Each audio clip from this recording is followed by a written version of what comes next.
Paz do Senhor, evangelista pensador na área. A irmã Estefânia faz uma pergunta, né, sobre esse versículo, né? Então, respondeu-lhe o Senhor, lá em Gênesis 15, 9. Traga-me uma novilha, uma cabra e um carneiro, todos os com 3 anos de vida, e também uma rolinha e um pombinho. Que Abraão pergunta, como que, confirma para mim, Deus, se eu vou ser pai de uma grande nação, etc, né? Resumindo. E aí a irmã quer saber o significado desses animais tudo. E é muito importante eu responder isso. Você sabia que isso é a dúvida de muitas das pessoas, esses símbolos na Bíblia? E cada um tem seu significado quando você estuda de maneira, né? Esse significado tudo está na lei mosaica. Cada um tem o seu significado. Então, por isso mesmo foi adotado, a partir daqui, né? Foi adotado, né? Na lei mosaica. Né? Quando Deus estabeleceu a lei mosaica, foi adotado todos esses princípios que Abraão fez aqui. Né? Que veio do próprio Deus, o próprio Deus pediu. Né? Que tem as revelações, né? Mostra cada animal desse, mostra o pecado, né? O cordeiro, por exemplo, aqui, ó, a cabra, os bodes expiatórios, você vê depois lá, né? Os pecados das pessoas que eram purificados, né? Então o carneiro representa a comunhão com Deus, né? Que as pessoas têm, né? Então o cordeiro com 3 anos, todos com 3 anos de vida, ou seja, no auge da sua vida, né? Então tendo uma representação também ao mesmo tempo de Cristo, sendo adulto, né?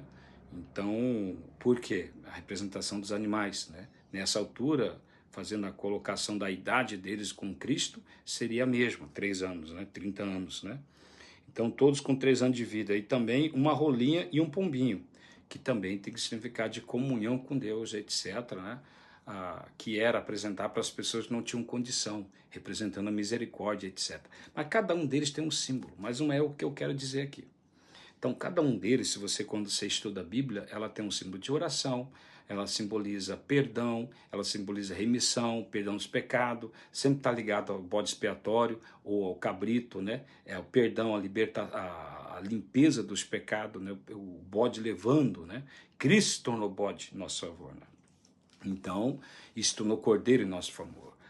A pessoa não tendo condição, ela usava pombinha, rolinha, que também representa ambos, né? Então, quando ela não tinha condição, isso Deus mostrando misericórdia para os pobres financeiramente, né? Então, tudo isso foi adotado na lei mosaica. 430 anos depois desse daqui, foi adotado todos esses tipos de sacrifícios na lei mosaica. Agora, o que eu quero dizer aqui? O que eu quero explicar para a irmã Stefânia e para muitos, né? Que desses pensamentos nossos, de significados, de entendimento, de compreensão acerca do pombinho, da rolinha, do tocar o morto, né? Tem a representação de cada pecado, a pessoa tocava o morto lá, ela ficava 24 horas, o exemplo, sem ter comunhão com Deus, ou seja, 24 horas impregnado do pecado, não comunhão oral, estou falando comunhão ritualística, né? Ela tinha que ficar afastada às vezes, depende de 7 dias, depende do toque, depende do que faz o cadáver, o animal morto, até um dia, o ser humano, tantos dias. Então, e assim por diante, tudo representa o pecado. Então, tudo tem uma representação. O tipo de pecado que você comete vai ficar oprimindo você durante 7 dias, outros durante algumas horas. É uma representação boa de se entender. Né? Depende do tipo de pecado que você pratica, você vai ter uma luta, né? Dentro de você, aquela coisa suja lutando contra você durante tantas horas. Tudo é tremendo, é ciência espiritual, é fantástico. Porém, aí também é a porta das heresias. O ser humano é muito propício à heresia.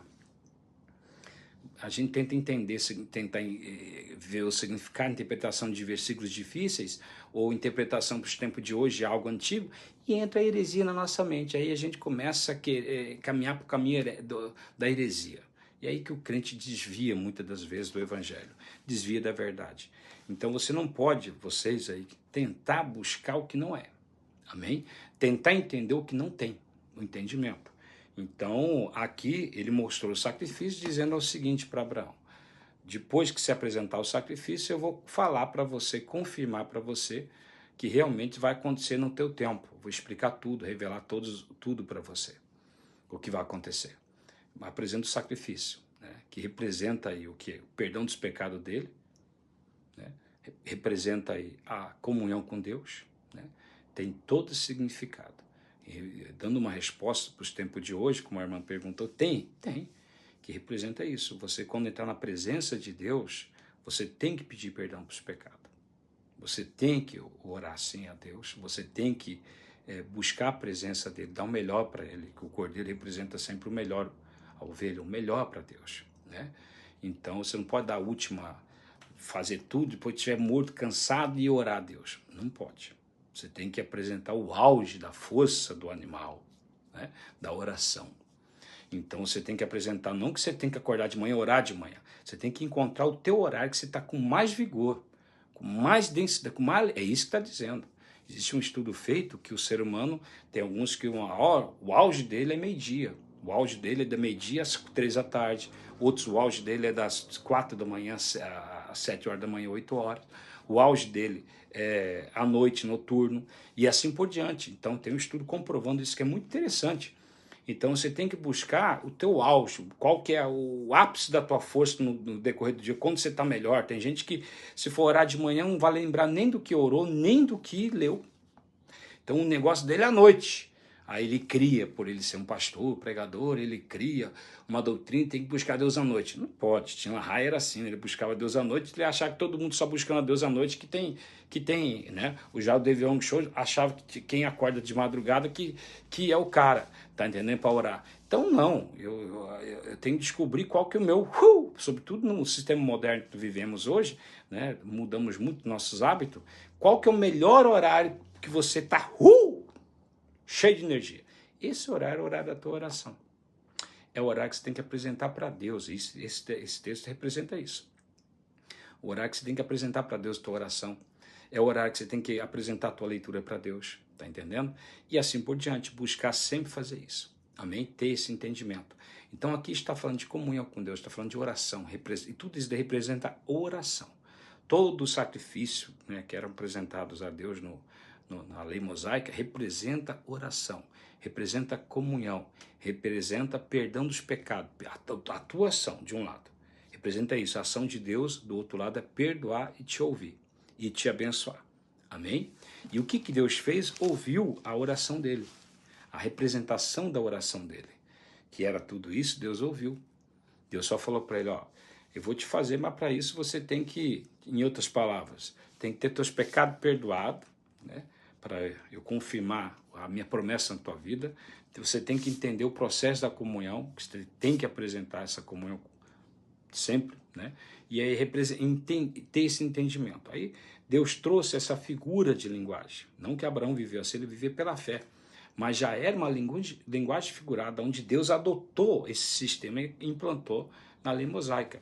Então é isso que se representa. Deus estava dizendo para a igreja hoje, vocês têm que orar, vocês têm que buscar, apresentar, e não importa, vocês têm que dar o melhor para Deus, o melhor para Deus, né? Seja uma pequena oração, uma rolinha, seja uma pequena oração, uma pombinha, menor, hein? Não importa, mas tem que ser o melhor.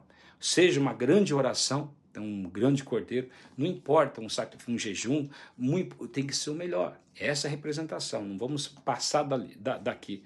E, por outro lado, o que aconteceu? A resposta de Deus acerca disso. Deus veio e mostrou o que ia acontecer no futuro. Deus falou o que ia acontecer no presente e no futuro, onde Abraão entendeu, né, como seriam os filhos dele, o que iria acontecer. Deus revelou para ele o futuro lá. O que está escrito. Tem outras coisas, né? Porque, por exemplo, não sei, foi aqui que ele viu Cristo, né? Arrebatando, porque ele teve essa visão. A Bíblia deixa bem claro isso, né? Que ele viu, né, a morada, Cristo, vivendo com Cristo, né? E creu, né? Então a Bíblia deixa bem sugestivo isso, não sugestivo, não sugere nada, revela isso, né?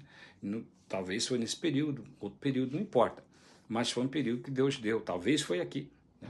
O que deixa escrito só o que a gente precisa ler, né? Mas que Deus pode ter mostrado outras coisas para ele, o futuro, a morada com Cristo e tudo mais, porque ele seguiu a Cristo pela fé, né?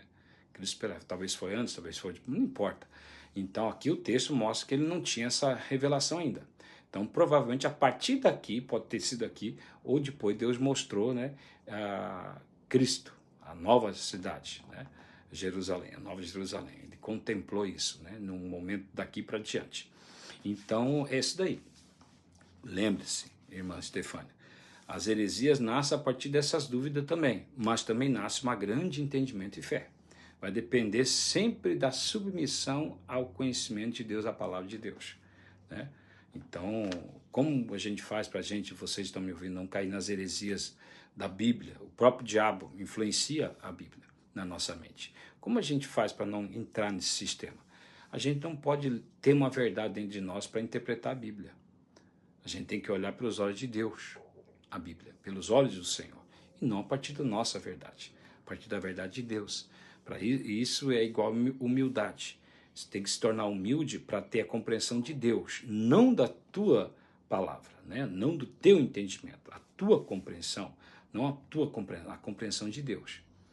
Então, para isso, você tem que ser humilde, estar pronto para entender. Reconhecer que você não consegue seguir a palavra de Deus com a tua força e com o teu entendimento. É esse que é o princípio de nunca o diabo entrar. Eu nunca vou conseguir entender a Bíblia pela minha força, pelo meu entendimento, nunca vou seguir a Deus pelo meu raciocínio lógico. Eu preciso do Espírito Santo, sempre. Não importa se você é um professor de letras. Não importa, porque o professor de letra pode ter uma gnose completa da Bíblia. Nem com gnose completa, pode ter uma gnose, informação, conhecimento, mas nunca vai ter uma gnose completa, profunda, ou um gnóstico, ou um epignóstico, ou uma epignoses. Nenhum rema ele vai ter. Está entendendo? E aqui é uma revelação que logo em seguida se tornou um rema, uma segurança. Ele entendeu, dando o entendimento que Deus trouxe uma segurança ao coração dele. Né? Falando das coisas ruins que acontecia, até ter um momento de trevas, né? Um momento totalmente de densas trevas caiu sobre ele, né? Um desespero, né? No termo hebraico, vamos dizer assim, de trevas, de escuridão. E ele teve então essa revelação. Isso é para a pessoa totalmente se apegar em Deus, né? Aquele momento de sair totalmente a sua confiança, né? Nele e voltar a olhar só para Deus. Por isso que é interessante às vezes você ficar de jejum, porque as sensações, o sentimento que guia você às vezes é hormônio. E o jejum mostra realmente que você segue a Deus às vezes por hormônio, porque você come muito açúcar. Aquela emoção, tudo que você tem de ser crente e tudo mais, é tudo açúcar. E quando você jejua, você vê a tua verdadeira face de fé. Aí você vê que é pequena, aí você acorda para a realidade e começa a crescer. Da mesma maneira, muitas das vezes o medo vem. Os problemas vêm, a dificuldade, bate o desespero em você e você pensava que você estava firme em Cristo, aí você vê realmente que você não está, então você olha para o alto e você realmente firma-se em Cristo. Então, às vezes o medo, os problemas, a dificuldade não são ruins, elas são boas para acionar em você a verdadeira fé. E isso já aconselho, você faz isso com jejum, jejuando bastante. Se você jejuou bastante, você tem um crescimento espiritual, né? Os crentes de hoje, por causa da comida, má alimentação, eles tinham que fazer 2 jejuns 36 horas por semana no mínimo, por causa da má alimentação. Então, até vai servir para limpar o organismo deles e ativar a verdadeira fé na vida deles. Né? Não que, porque eu ficar sem comer, Deus vai ficar com dó de mim. Isso não é jejum, tá? Isso é a verdade do Velho Testamento, né? Embora Jesus Cristo falou sobre o jejum, que a pessoa prefere sempre usar a velha força humana do que a nova, né? O vinho velho sempre é melhor, né? Ele falou não elogiando o jejum, mas criticando o jejum velho. A pessoa prefere jejuar de maneira antiga, que é qualquer maneira antiga. Deus vai ficar com dó de mim.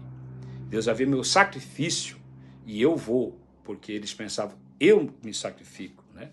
Na verdade, você sacrifica a tua carne. A visão do jejum, abrindo parênteses aqui, Stefânia, a visão do jejum é você se sacrificar, mas sacrificar a tua carne. O teu homem interior vai sacrificar a tua carne. Não é você se esmurrar, a Bíblia fala em Coríntios, né? 9, 2 Coríntios 9, se não me engano, não lembro. Mas diz, é você sacrificar o quê? Esmurrar o teu corpo. Não fala me esmurrar, eu não me esmurro, porque eu nasci de novo. Então, esse sacrifício que nós temos que apresentar a Deus, de Romanos 12, por exemplo, não é eu me sacrificar. Aí seria, Deus vai olhar o teu sacrifício. É você matar a tua carne, né? Através do jejum. Você mata a tua carne através do jejum. E o que você, quando você fica sem comer, você não alimenta os hormônios. Não alimenta, então, a força do pecado, que é os hormônios. E aí você pode crescer, você está lá lutando. Aí você tem um alívio, você fica mais livre para crescer espiritualmente, o teu homem interior. É esse que é o sentido do jejum. Quando você lê Romanos 8 também, fala mortificar, é jejum lá, tá, gente? É jejum. Então, a palavra original é colocar, passar fome, mortificar, que é jejum. Então, somente o jejum vai abrir um caminho profundo para você. E Jesus orava, quem é você para não orar? Jejuava, quem é você para não jejuar? Então, eu abri um parênteses aqui nesses estudos e ensinamento todos para vocês. Mas, essa é a compreensão, irmã Stefânia, desse texto, amém? Então, que você deve apresentar aqui, todos esses sacrifícios aqui desses animais, representa a comunhão com Deus. Em outras palavras, representa a leitura da Bíblia, a oração e o jejum hoje para Deus. Lembre-se, gente, Deus não vai ficar com dó de você que você vai jejuar. Isso é a velha lei. Amém?